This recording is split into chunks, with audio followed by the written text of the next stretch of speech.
Assalamualaikum warahmatullahi wabarakatuh.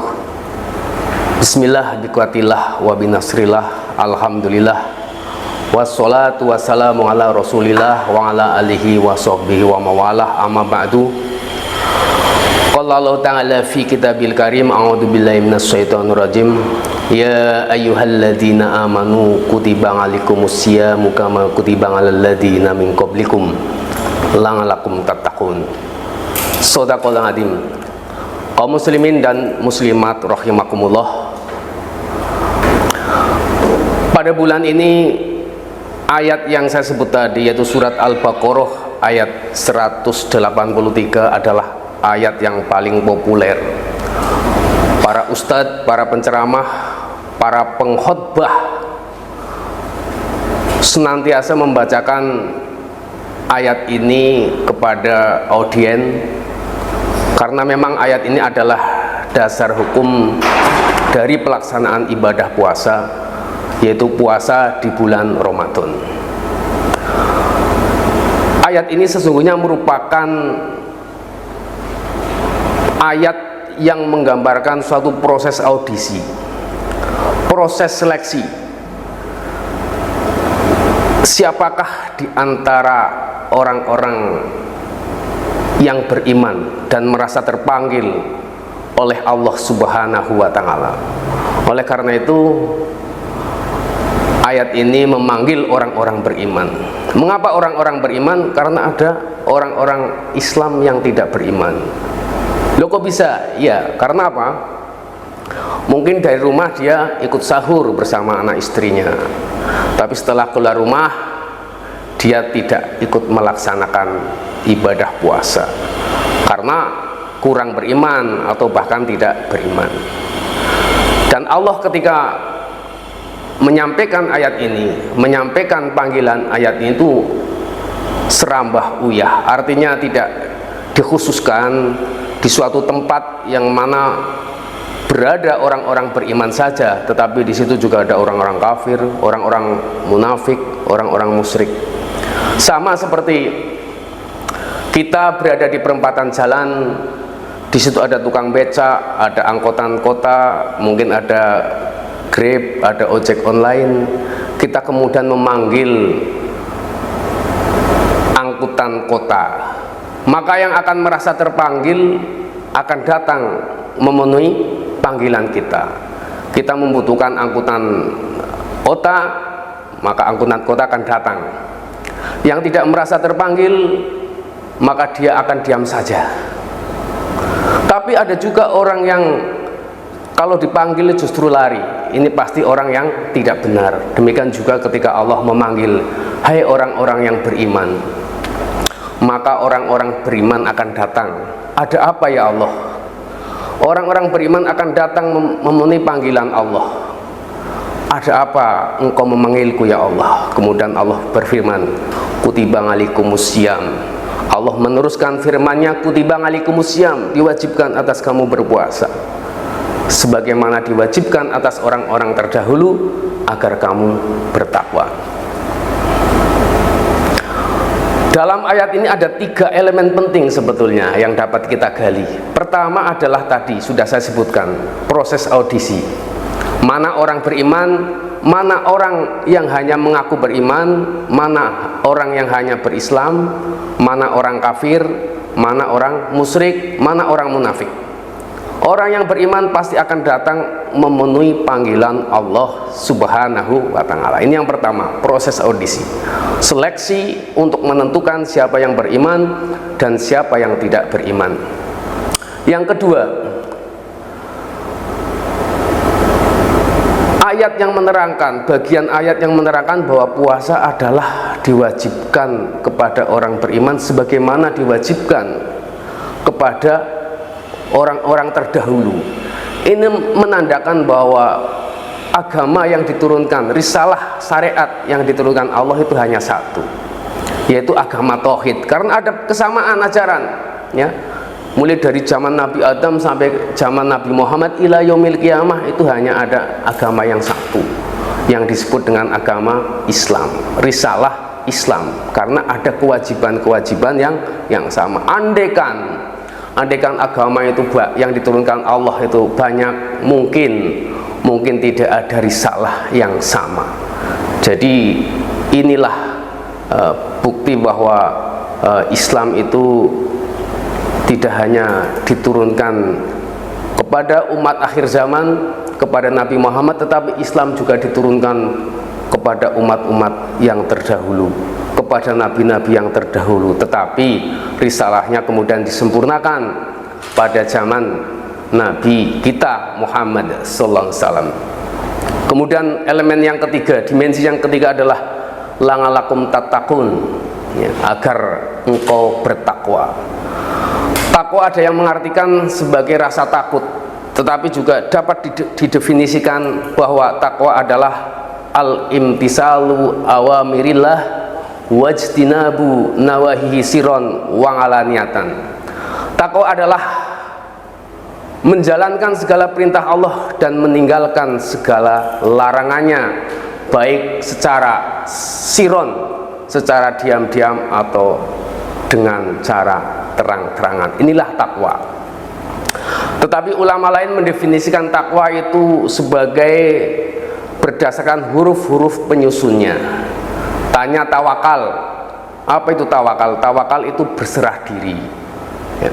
Nabi mendefinisikan tawakal, tak itu ya tawakal, mendefinisikan tawakal, menggambarkan tawakal sebagaimana seekor burung yang pagi hari keluar dari sangkar untuk mencari makan, kemudian sore hari pulang dalam keadaan kenyang. Itu namanya tawakal.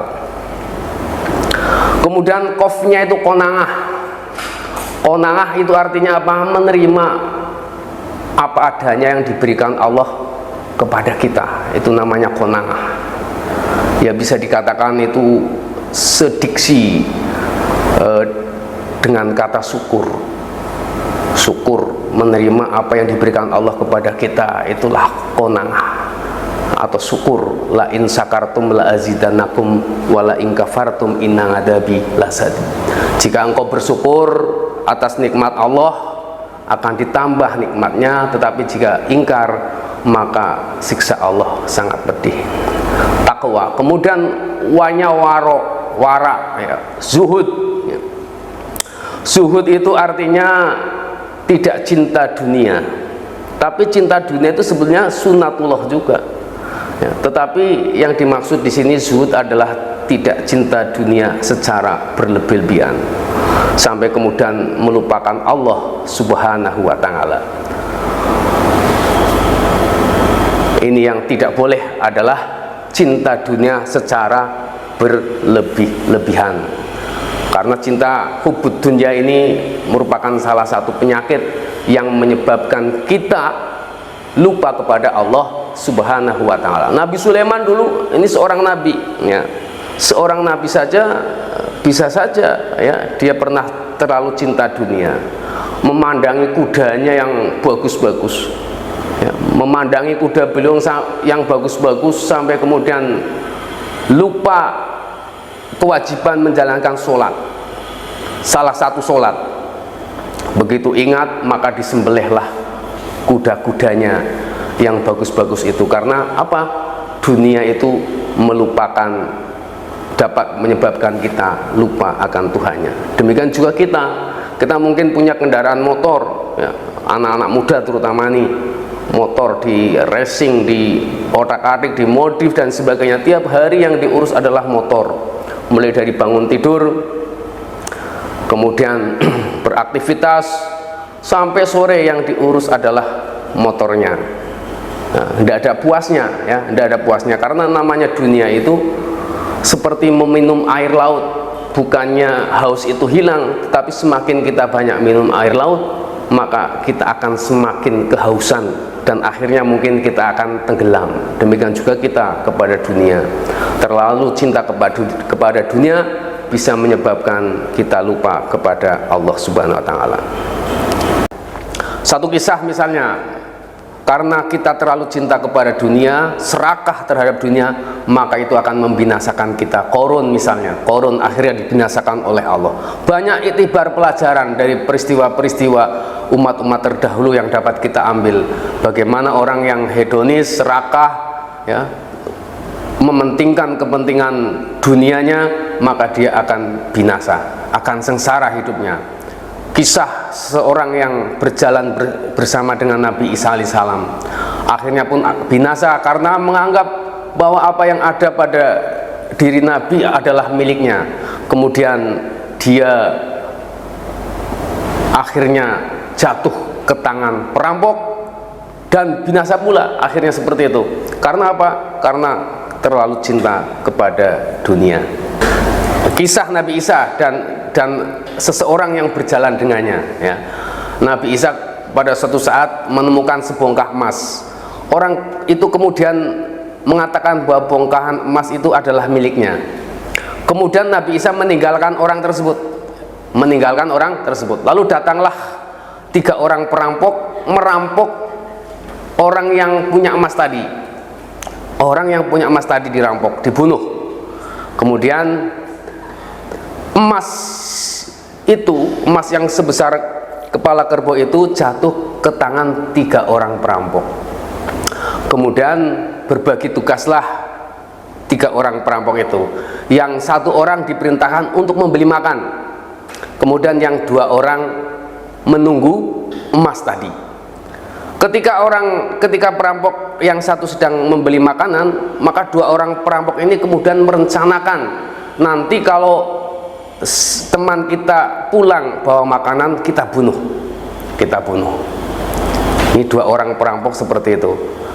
Sementara 1 orang perampok yang membeli makanan merencanakan akan meracuni 2 orang temannya itu melalui makanan, sehingga kemudian emasnya akan dikuasai sendiri. Betul terjadi demikian. Begitu perampok yang membawa makanan itu datang, dibunuh oleh 2 orang kawannya. Setelah membunuh 1 orang kawannya, 2 orang perampok itu kemudian memakan makanan yang dibeli oleh temannya yang dibunuh. Karena makanannya sudah dikasih racun, maka kedua orang perampok itu pun mati. Akhirnya apa? Harta itu tidak bertuan, tidak dikuasai oleh siapapun, karena akibat dari perbuatan orang-orang yang serakah terhadap dunia. Itulah tamsil yang dapat saya sampaikan, dan ini penting bagi kita para pengamal ibadah puasa untuk senantiasa menahan hedonisme kita terhadap dunia. Akhirul qouli wallahul muwaffiq ila aqwamit thoriq. Wassalamualaikum warahmatullahi wabarakatuh.